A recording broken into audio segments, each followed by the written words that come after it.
There are in fact two things, science and opinion. The former begets knowledge, the latter ignorance. People think that epilepsy is divine simply because they don't have any idea what causes epilepsy. But I believe that someday we will understand what causes epilepsy, and at that moment, we will cease to believe that it's divine. And so it is with everything in the universe. It is far more important to know what person the disease has than what disease the person has. A wise man should consider that health is the greatest of human blessings, and learn how by his own thought to derive benefit from his illnesses.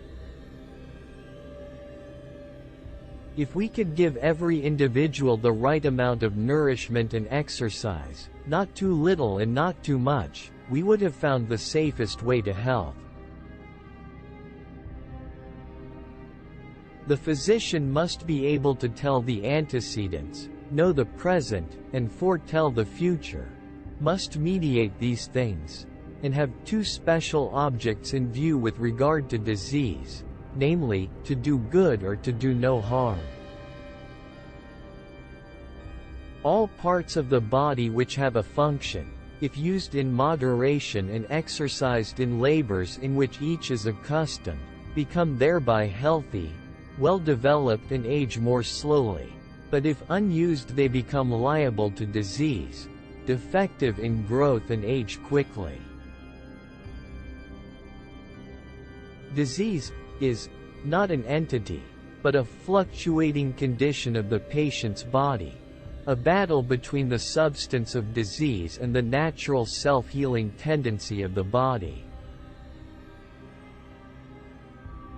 For if a man by magical arts and sacrifices will bring down the moon, and darken the sun, and induce storms, or fine weather, I should not believe that there was anything divine, but human, in these things, provided the power of the divine were overpowered by human knowledge and subjected to it.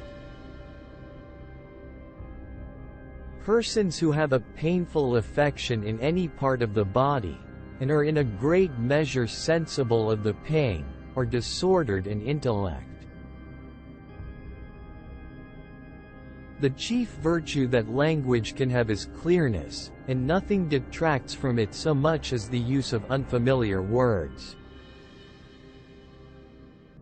Persons in whom a crisis takes place pass the night preceding the paroxysm uncomfortably, but the succeeding night generally more comfortably.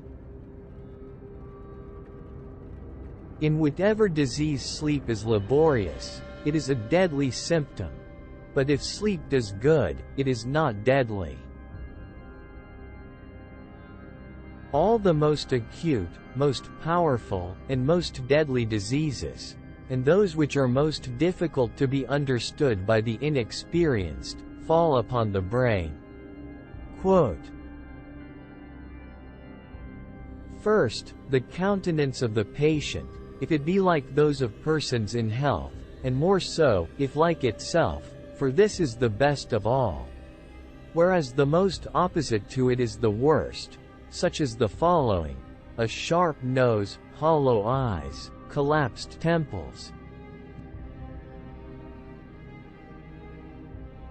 The selflessness and dedication shown by many Greek doctors can be seen not only in such works as the Epidemics, but also in, for example, Thucydides' account of the plague at Athens, 2:47 ff., where he notes the high incidence of mortality